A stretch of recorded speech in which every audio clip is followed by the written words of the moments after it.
Alright, this will be the quick video on the review sheet number 19. Okay, so this should be really short because it's a short review sheet. First one here, this is from chapter 4 or 5, but really it's both. Really, it doesn't really matter. It's chapter 4 and 5, so not really a big issue here. She purchased 2 CDs for $26. That obviously would be your fake ratio. You're gonna have to set up a proportion. Make sure you do that. But I think you guys will be able to figure it out from there because it gives you real information there. Just set it up and do it and solve it. Okay, here it gives you it asks you to write the ratio of the caterpillar's length to the butterfly's length. So remember, order matters. So it wants that first to that. But the real key here is that a lot of you are not going to see because you're going to rush through is that word right there. Make sure you're giving it to me in simplest form. Okay. The next one, number 2, we had these on our review sheet number 18. So you can look back to that. That should help you because I gave you some notes to take on it. But also, this is chapter 7, so this is something that we haven't really hit on here lately. Just keep in mind, I gave you a little tip on that one on your review sheet 18. I'm not going to give you the answers this week though, like I did last week. Here, quotient. That is the answer to a division problem. Remember, I will only accept one way to write this. And you got to think back. Division. Are we using that sign anymore? We are not. So there's a new way you need to write it. Same here when you end up getting to this one. Product of 4 and Q. There's only one way that I'm going to accept showing a product of a number and a variable. And it does not involve an X or a dot or an asterisk. Any of those multiplication symbols. Those won't be accepted. So again, look back to your review sheet 18 and it should help you. Same with this one. This is 4 less than, so just be real careful there. But product of 5 and Y, once again, there's only one way I'm going to accept product, so this is just like the one prior to it. So look back to that review sheet 18. It should help you. Maybe even go back to the review sheet 18 quick video. If you go back to that, you will find that I actually did explain this a little closer, and it'll help you on these, I promise. So don't only just look back at your review sheet, but maybe the review sheet 17 quick video. Okay, number 3. This is just like the one up here with the CDs. A recipe for 4 loaves of bread uses 3 tablespoons of honey. There's your fake ratio. Okay, you're going to have to do a proportion. If you do not have a proportion there, it will be incorrect. Okay. It will be wrong. You must have a proportion. Remember, exponents just show repeated multiplication. Okay, so this is just showing 2/3 times 2/3 because it's to the second power. You just do top times top, bottom times bottom. That's all these will be. This will be 1/5 times 1/5 times 1/5, 3/4 times 3/4 times 3/4 times 3/4, top times top, bottom times bottom, and then simplify, of course. Okay. Okay, determining whether they are proportional. Now, hopefully you realize what that word means, but proportional is just a fancy way of saying equal. You know 4 different methods to check for equivalency for ratios. So there's a ratio. So basically I'm looking going, okay, there's 12 posters for 36 students and then 21 posters for 63 students. There were 4 methods. Actually, there was what I called the big 3 methods and the little fourth. Now, the little fourth is when you can tell what you're multiplying or dividing by. I can't, so you can't. So the little fourth is pretty much not going to help you here. It's not going to help you. You're going to have to choose one of those big 3 methods. Look back to your chapter 4 notes if you need to. It's in there on how to do that. It was one of the learning targets in there. Okay, this one, you just got to convert all these to the same type of number. They need to either all be turned into fractions with common denominators, or they need to all be turned into percentages, or they need to all be turned into regular numbers. Now, if you'll remember from last week's review sheet, fractions are going to be hard because even though you have 1, 2, 3, 4 of them already fractions, remember, then you're going to have to do common denominators. So I would never do that. That's going to be much harder for you. Percents are okay, but the thing with percents is that you have to turn them into regular numbers first, then into percent. So really, there's no point in that. So convert all these to regular numbers. Remember, all fractions are division problems, okay? And then we'll go from there. And then, once you get all your regular numbers, you can stack them up like I did on last week's review sheet. It was like 0.75, 0.821, 0.941.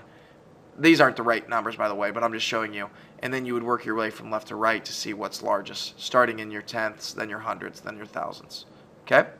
So we didn't really have too many issues with that last week, so I don't expect them on this week. All right. Let's go on to number 6. Okay. All right. Now, mean, median, mode. Once again, this is a front load, which means this is something that we're teaching now. So when we get to it, we don't do this chapter until like May. It's like chapter, I think it's either 12 or 13. I can't remember, but either way, it's way in the future. Okay. So I'll do a quick rundown of how to find mean, median, mode, and range. Mean. That is the one where you're going to add up all your amounts. So you're going to add up 123.75, 79.99. You're going to add all of them up. You're going to get a sum, okay, which is the answer to all of them being added up. You're going to then divide that sum by however many there are. So those deposits that happen, 1, 2, 3, 4, 5, 6, 7, you're going to do the sum divided by 7. That's mean. Okay, median, that is the what I call the middle number. By the way, the other word for mean would be average. And I wouldn't write over top like I am, but I'm just trying to. That is called the average. Then median is the middle number. Well, the only way to find the middle of something is to put them in order, in least to greatest order. Okay? The mode is the most occurring number. Most occurring. Okay, so you have to figure out if there's any of them that are occurring more than once. Or multiple times, I should say. Range, remember, is the maximum minus the minimum. Okay? An outlier is a number that doesn't belong. So it's either a number that's much smaller than the rest of them or much larger than the rest of them. And you have to say, is there an outlier that's going to be yes or no?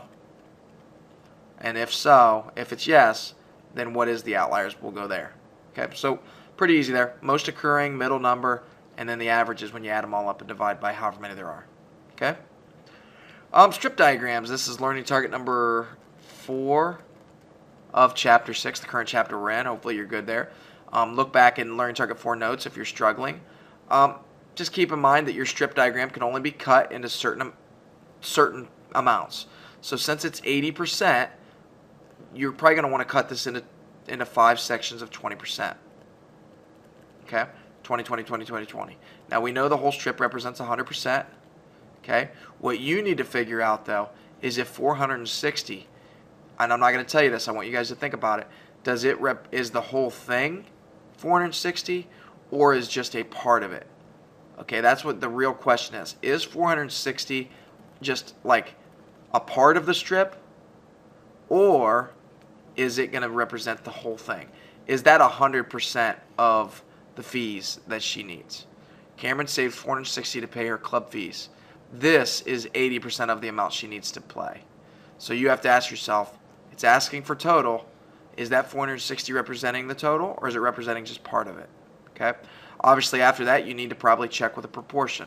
Remember, part over whole equals percent over 100. Okay. Number 9. Okay. Same thing I just wrote there, but I'll write it again for you. You're going to use a proportion on all 3 of these, the percent proportion. Part over whole equals percent over 100. Now, remember, I did give you that little trick.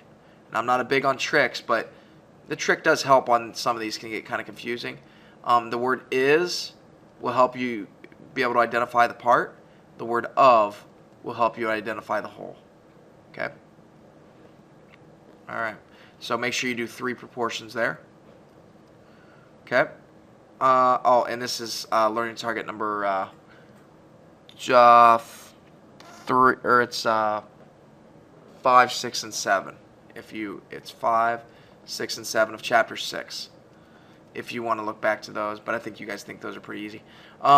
These ones here, I wouldn't try to fit this in this little box. The whole back of your review sheet is blank, So I would say let's try to put this on the back, but just remember you got to follow PEMDAS. Keep in mind that I only want you doing one step in rewriting as we've done from the beginning of the year. One step in rewrite. Okay? That is just a numeric expression because it has only numbers and operations. The one below it also needs to be done on the back. It's an algebraic expression because it has numbers, it has operations, but it also has variables. Okay, so the first thing, I'll get you started here. Remember, whenever you're being given an algebraic expression, the first step that you always do is you're going to take this and you're going to plug it in to wherever you see a p. We're going to convert it. We're going to turn that algebraic expression into a numeric expression. Okay, we're going to turn it into one like this. So we're going to write it the same way. So that's 3, parenthesis. A number touching a variable means multiply. 5 times 4 minus 6 plus 4, parenthesis, 20 minus 3 times 4. Okay? Obviously, you're going to want to write PEMDAS. You're obviously going to want to have a lot of space for this one. It's going to be multiple steps. Parentheses first, you're going to go inside of here. Remember from previous review sheets, inside every parentheses, there's that little mini PEMDAS. So that means when you go in here, you have to do multiplication first. Okay? Then subtraction after you rewrite everything. Okay? There's a lot of mistakes that are possible on these two because there's just a lot going on. But if you're real neat and you take your time, you'll be fine. And then, of course, you can always check in your calculator. But your work has to match. Okay? Next page. This is another PEMDAS question. So I would definitely need to see, like do it the same way we've always done it. So even though there's mixed numbers in there, you're still going to do parentheses first and get something. Then you're going to bring down 8 squared times, and then you're going to do exponents and so on. Okay? This is from chapter 5. This is a ratio table. So you can see that if you double your amount of salt, you're going to double your sugar. So if I'm looking here and going, okay, what did I do to my salt to go from 2 to 8? Well, then you can figure out what you're doing to your amount of sugar. Once you answer that question, then you're just going to graph this. These up here are your x's. These are your y's. So that means this right here would be the coordinate 2, 3. So we would go over 2, up 3. So and then you'll have to do the rest of them. You have to treat them all as coordinates. You should have 4 coordinates. Make sure once you're done, you connect it with a line. If you do not connect it with a line, it's wrong. Okay? Last page here.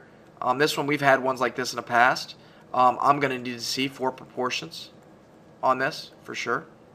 So I would suggest like labeling them A and then doing, that this person is traveling at 50 miles per hour.